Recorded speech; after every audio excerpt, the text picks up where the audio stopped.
Hola, buenos días, bienvenidos. Estamos comenzando nuestro tiempo devocional en esta mañana. El día de hoy estaremos revisando el final del libro del profeta Isaías, de los versículos 18 al 24 del capítulo 66, para nuestro tiempo devocional que hemos titulado La gloriosa oblación del Eterno. La gloriosa oblación del Eterno. Vamos a la lectura de nuestra porción. Recuerden que estamos leyendo en la Nueva Traducción Viviente para nuestro tiempo devocional. Dice la palabra de Dios, versículos 18 al 24, capítulo final del profeta Isaías, capítulo 66.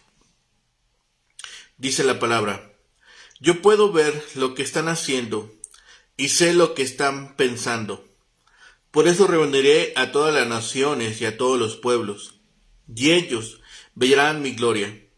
Realizaré una señal entre ellos y enviaré a los sobrevivientes a que lleven mi mensaje a las naciones, a Tarsis, a los libios, a los lidios, que son famosos arqueros, a Tubal y a Grecia, y a todas las tierras más allá del mar que no han oído de mi fama ni han visto mi gloria.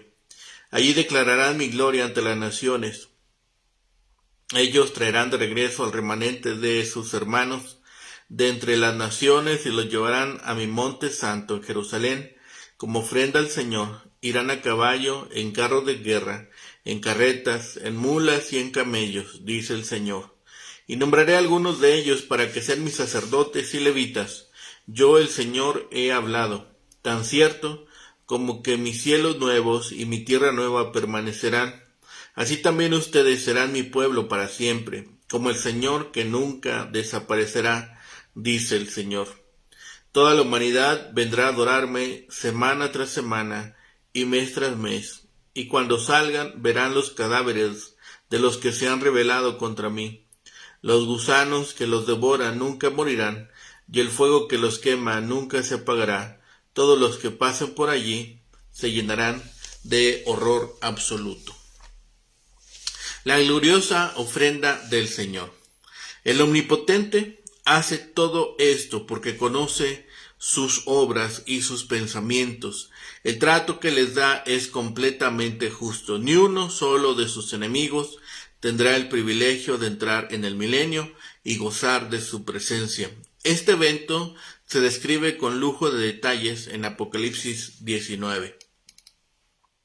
Un detalle nuevo es la misión de los escapados, miembros del resto. Predicarán a las naciones y recibirán el encargo de recoger a sus hermanos de la dispersión de todo el mundo. Suponemos que estos israelitas de la dispersión se habrán convertido durante el periodo de juicio o por la manifestación de la gloria del Señor después del testimonio de que hemos hablado. Como hemos visto anteriormente, el reino en sus características esenciales rebasa los límites del milenio, haciéndose eterno en la nueva creación. La obra de Dios llega a su gran consumación.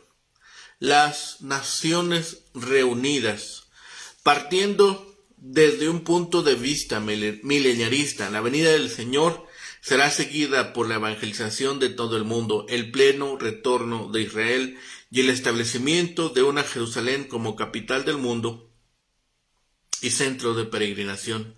Como alternativa, esta sección final puede considerarse como un epílogo que abarca la primera y la segunda venida de Cristo. El versículo 18 anuncia el propósito de Dios para con el mundo, y de los versículos 19 al 21 los medios mediante los cuales los pondrá en ejecución. La señal, el Cristo crucificado y resucitado, los sobrevivientes o remanentes salvados, enviados a las naciones, y la reunión de su pueblo en Jerusalén, los gentiles admitidos en plena comunión con los judíos. Desde el punto de vista, Jerusalén no es literalmente una ciudad. Los versículos 22 y 24 describirían, siempre en términos del Antiguo Testamento, los estados de gloria y perdición finales. Hay un doble significado en el término oblación u ofrenda vegetal de Levítico 2, pero que también significa el tributo que el vasallo debe pagar a su señor. Pero también estos gentiles serán aceptables, no solamente como vasijas limpias dignas de comulgar con los israelitas, sino también como sacerdotes y levitas. Así que se hace una declaración profética de la venganza del Señor contra todos los enemigos de la iglesia, en especial contra todos los enemigos anticristianos del evangelio de los postreros tiempos.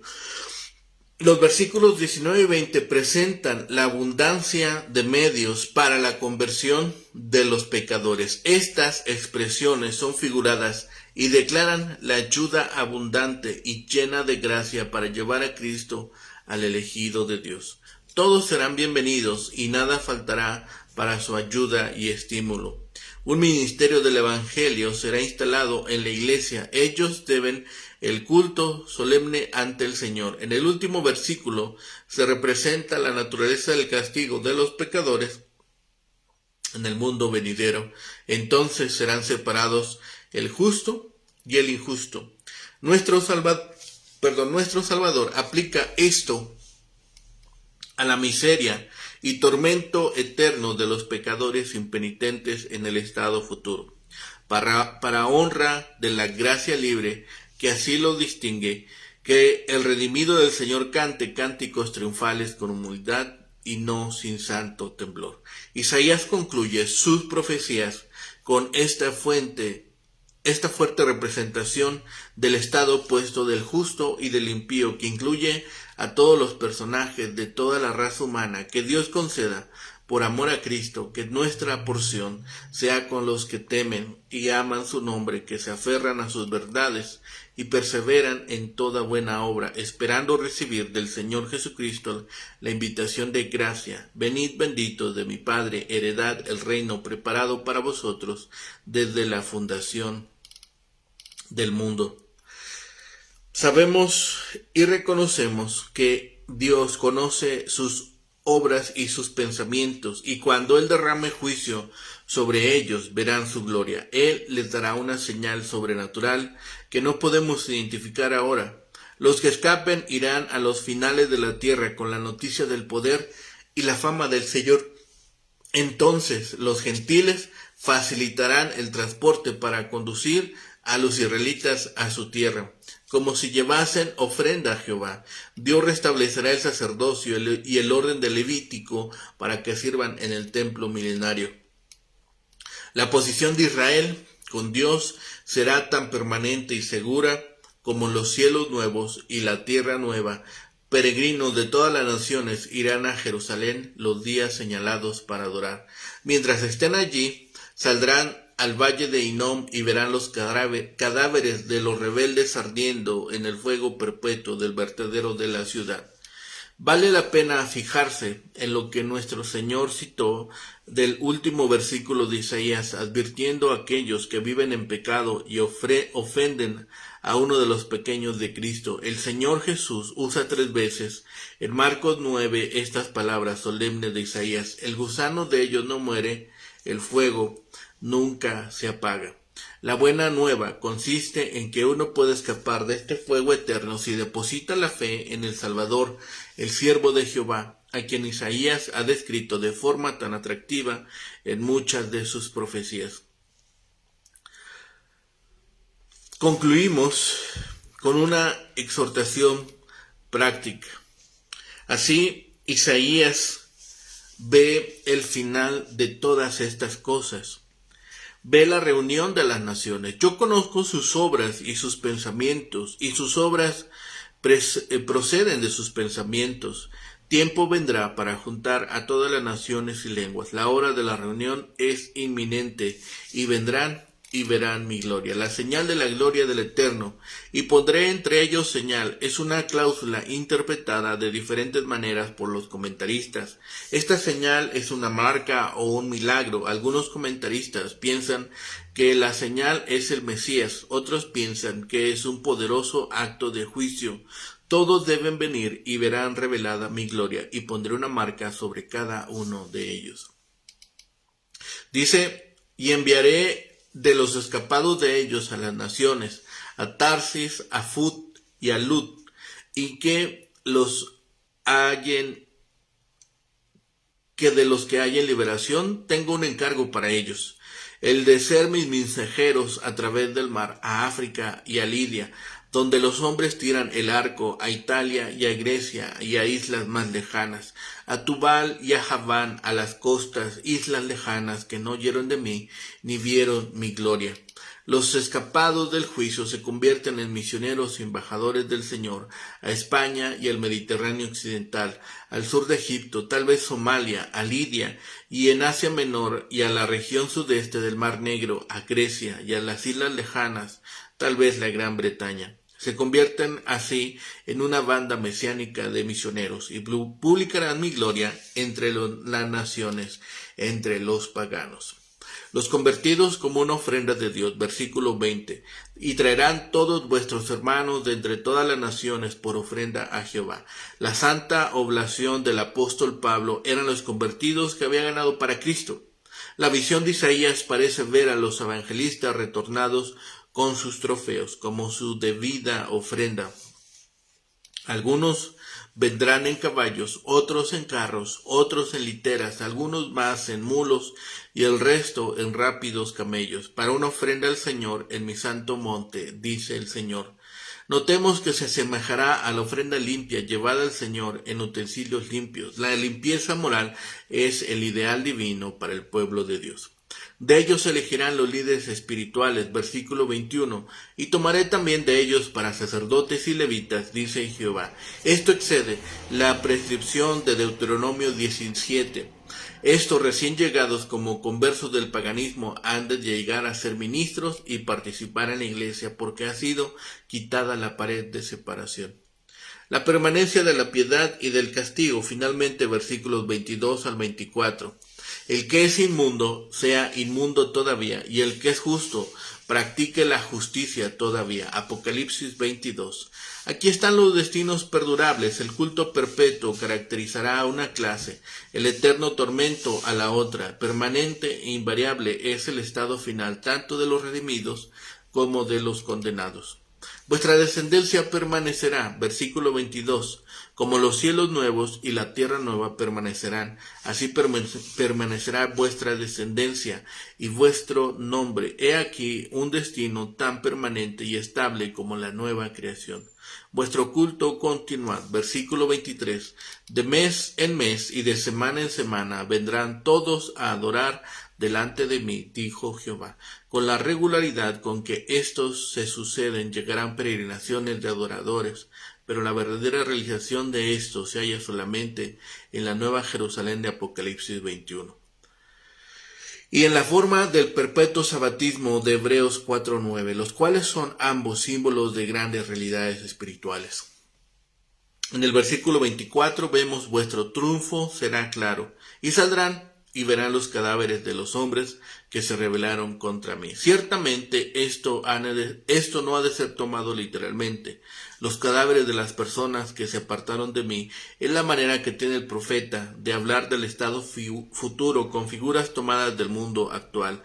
La suerte de los culpables debe seguramente representar un memorial eterno para los pecadores, porque su gusano nunca morirá ni su fuego se apagará.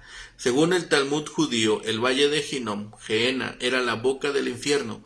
El mismo Jesús adoptó esta figura para simbolizar el estado de los que no entran en la vida.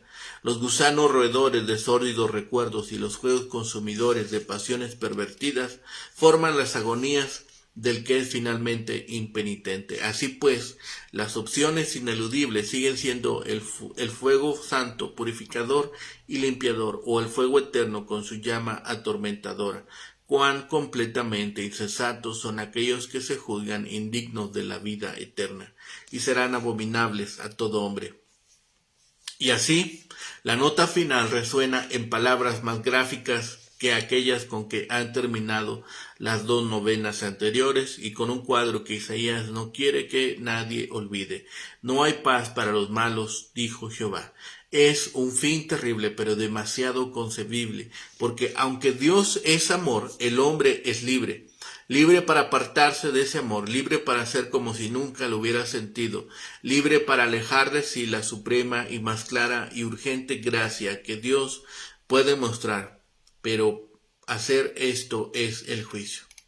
No podemos decir cuánto tiempo después de que Isaías predicó de esta manera y trazó las líneas tan claramente ocurrió su muerte en el martirio. Pero Manasés y sus malos consejeros no iban a abandonar el asunto hasta haber exterminado al profeta. Tal vez su apóstrofe final a la ciudad fuera algo como el de su más grande sucesor 7 siglos más tarde.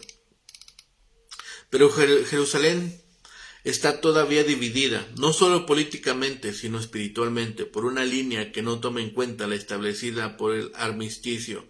Es una línea moral, no geográfica, y a esta altura, barrida por el viento, sigue siendo la era de Dios. Y hombres cuyos oídos ha caído esta gran profecía, con toda su música y su evangelio, que debieran haber participado de la liberación de Dios, continúan prefiriendo sus ídolos, su carne de cerdo y sus ratones, su caldo de abominaciones y la guerra en lugar de paz. Así hemos visto finalmente en estos versículos la forma en que Isaías termina su libro, las palabras que Dios le ha dado, la actividad misionera de esos creyentes judíos va a ser exitosa. Ellos traerán a la fe en Jesús a los judíos dispersos y convertirán a gentiles de todas las naciones, uniéndolos también a la iglesia. Por medio de la obra de esos misioneros, el Santo Espíritu reunirá a los creyentes en la iglesia de Jesucristo. La iglesia no estará limitada únicamente a los judíos, sino que todos los creyentes estarán enlazados por la fe en Jesús, sean cual fueren sus orígenes y sus nacionalidades, serán hermanos y hermanas en Cristo Jesús. La respuesta del Señor a la oración de Isaías puso al profeta y a todos los fieles de ese entonces ante el desafío de mirar más allá de la historia de Judá y del Antiguo Testamento. Algunos de los judíos fueron destinados a servir en forma especial al Señor como sacerdotes y levitas. En la Nueva Jerusalén, algunos de los gentiles serán elevados a ese honor.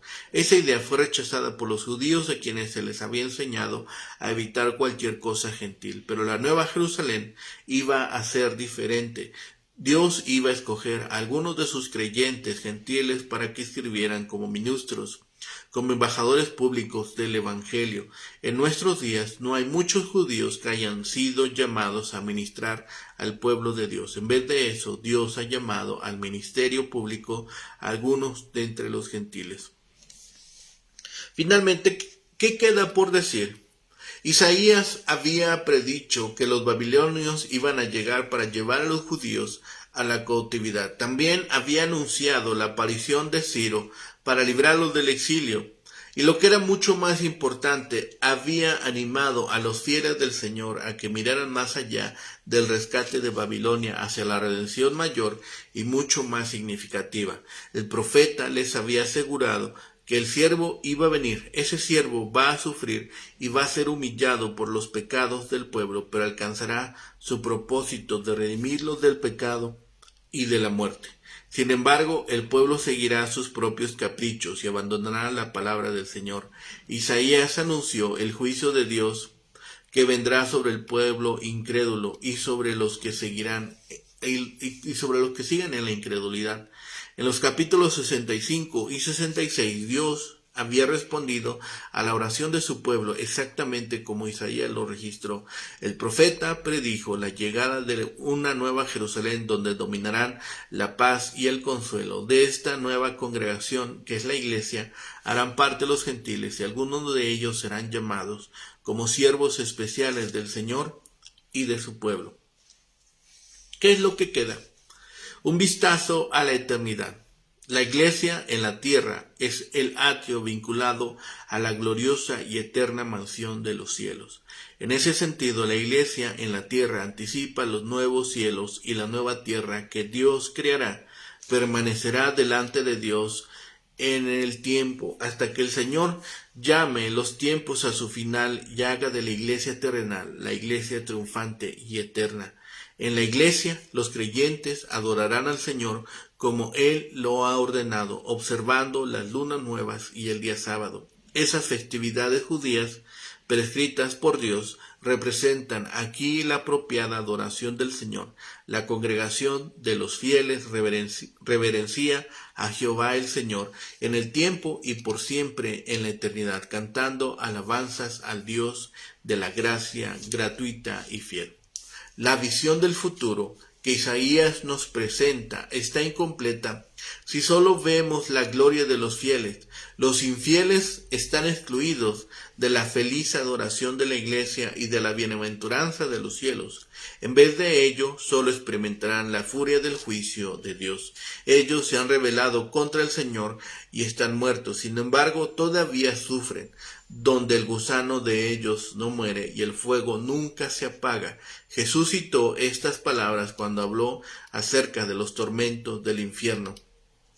Isaías nos recuerda que después de ser juzgados, los impíos serán repugnantes y aborrecidos a los creyentes. La profecía de Isaías concluye haciéndonos recordar que todos los que se rebelan contra Dios encontrarán un fin abominable bajo su juicio. Indirectamente, escuchamos una exhortación para que nos aferremos muy fuertemente a la gracia de Dios en Cristo. Dios ha concluido su respuesta. A lo largo de estos devocionales hemos destacado los puntos importantes de las secciones previas. Al concluir la parte restante de la profecía de Isaías encontramos algunas ideas adicionales que es necesario recordar. El pueblo de Dios ora en medio de las horas más oscuras, pero nunca pierde la esperanza y al borde de la desesperación se vuelve a su Padre Celestial y confía en sus promesas. Dios responde las oraciones de su pueblo y sigue fiel a todas sus promesas. Él afirma que es el Dios de los cielos, muy superior a todo lo que conocemos sobre la tierra. En Cristo tenemos todas las bendiciones que Jehová el Señor planeó para su pueblo. Los fieles son aquellos que son humildes y contritos y que reverencian la palabra de Dios. En la última sección que comienza en el capítulo 63 refleja el final de la primera parte de la profecía de Isaías. Cuando Isaías concluyó esa parte, el mensajero de Dios añadió la historia de la invasión asiria, la oración de Ezequías y la respuesta que Dios le dio. Esta segunda parte de su profecía concluye también con una oración y con la respuesta. Por una parte, la podemos leer como la oración de un exiliado que espera el regreso a Jerusalén. Por otra parte, la podemos leer como la oración del pueblo de Dios que está sufriendo los problemas de la vida y esperar entrar en la gloriosa Jerusalén celestial. Las últimas palabras del capítulo 66 concluyen con una variación de las palabras que le pusieron fin a cada una de las 9 secciones de capítulos previas. Los capítulos 48 y 57 terminaron con las palabras similares. No hay paz para los malos, ha dicho Jehová, y no hay paz para los impíos, ha dicho mi Dios. Esta sección de 9 capítulos concluye con una mirada a los perversos cuyo gusano no muere y el fuego nunca se apaga y por lo tanto nunca conocerán la paz eterna. Así los 3 segmentos de 9 capítulos cada uno llegan a una conclusión similar y cuidadosamente construida.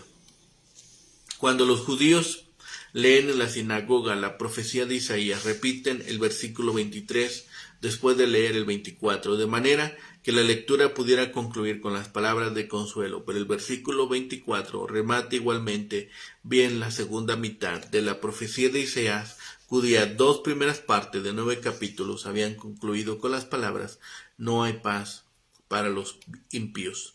El último versículo del capítulo 66 ata nítidamente en un paquete la segunda mitad de Isaías. Es de especial interés notar que el capítulo 53 ocupa el centro mismo de los últimos 27 capítulos. El capítulo 53 predice por tanto los sufrimientos de Jesucristo, el siervo. La cruz de Cristo es el eje en cuyo derredor giran todas estas preciosas verdades. Todos los que abandonen esta cruz quedarán fuera del glorioso hogar celestial que el Salvador ha preparado para sus creyentes. Quiera Jehová, el Señor, preservarnos como parte de los creyentes que se estremecen ante su palabra hasta que Él regrese para llevarnos a la Nueva Jerusalén. Estos versículos declaran que esto ciertamente ocurrirá. No se dice cuál es la señal que Dios hará, pero parece que en todo caso será una señal milagrosa. Los misioneros judíos se desplazarán en todas direcciones, y la labor misionera de estos judíos se resume en pocas palabras: y publicarán mi gloria entre las naciones. Así concluye esta profecía de Isaías, así concluye este libro, trayéndonos también a la memoria lo que sucederá entre aquellos que decidan confiar en Dios y aquellos que desechen la gloria de su nombre. Así, todos nosotros podemos tener esta memoria de estas cosas. Hay una promesa para aquellos que se agregan a las filas de Dios: la permanencia de la piedad y del castigo. Vuestra descendencia permanecerá, dice en el versículo 22. Vuestro culto continuará, versículo 23. Vuestro futuro triunfo será claro, versículo 24. Así todas estas cosas se convierten en una promesa para aquellos que han sido agregados por medio de Cristo a su nación. Es todo esto un hermoso recordatorio de las cosas que han de venir. El pueblo de Dios saldrá como misionero a todas partes del mundo. Isaías concluye este libro con un gran drama. Para los infieles hay una seria descripción de juicio. Para los fieles hay una descripción gloriosa de una abundante recompensa. Así permanecerá delante vuestra descendencia y vuestro nombre. El contraste es tan estremecedor que pareciera que todos querrían ser seguidores de Dios. Sin embargo, a menudo somos igual de rebeldes, necios y recelosos al cambio como lo eran los israelitas. Somos tan negligentes como ellos en alimentar a los pobres, en trabajar por la justicia y en obedecer la palabra de Dios. Asegurémonos de que estemos entre los que serán ricamente bendecidos, porque hemos aceptado la bendición de Dios, hemos aceptado la dádiva perfecta en Cristo Jesús y somos obedientes a su palabra, a sus designios, a sus mandamientos, a sus estatutos y a su ley. Pongamos en práctica lo que hemos aprendido. Pongamos nuestra vista en Dios para ser redimidos por medio de Jesucristo. Oremos. Bendito Padre y Señor, gracias te damos en este día, Señor, porque siempre eres grande y porque tu misericordia, Señor, está sobre nosotros. Gracias, Señor, por el descanso. Gracias, Señor, por un lugar donde recostar nuestra cabeza, Señor, y porque nos has provisto, Señor, una noche tranquila. Te pedimos, Señor, por aquellos que no pudieron hacerlo, por aquellos que están en persecución, en tribulación, en dolores, sufriendo una pérdida, Señor, o siendo perseguidos. Te pedimos por ellos, Señor, para que tu misericordia también sea sobre ellos, Señor, y les permitas tranquilidad, paz, sosiego, Señor, descanso. Permite, Señor, que asimismo tu palabra, Señor, les inunde su mente y sus corazones, Señor, y puedan reconocer que fuera de ti no hay salvación. Gracias, Padre, por tu palabra. Gracias, Señor, porque nos permites concluir una sección de tu santa palabra, Señor, y hemos sido reconfortados, confrontados, Señor, animados y exigidos, Señor, para permanecer en ella. Gracias, Padre, por este tiempo en el cual nos has permitido revisar este libro. Gracias, Padre, por las bendiciones recibidas, pero sobre todo, Señor, gracias porque en cada tiempo nos recuerdas, Señor, el glorioso rescate que ejecutaste por medio de Cristo Jesús en la cruz del Calvario para ser redimidos. Señor, dejamos en tus manos nuestras necesidades, nuestras peticiones, nuestros anhelos, Señor. Te pedimos, Señor, que nos fortalezcas y que de tiempo en tiempo, Señor, podamos ir mejorando en cuanto a la humildad, a la obediencia, Señor, y sobre todo, Señor, que tu paz inunde nuestras vidas y que tengamos la confianza que junto a ti nada nos hace falta. Padre bendito, dejamos en tus manos nuestras necesidades, nuestras peticiones, nuestros anhelos, Señor, para que tú hagas con ellas según tu voluntad. Gracias, Padre, de todas estas bendiciones. Todo lo rogamos, pedimos y clamamos a ti, en el bendito nombre de Cristo Jesús, Señor y Salvador nuestro. Amén. Que tengan un excelente día. Que el Señor les bendiga.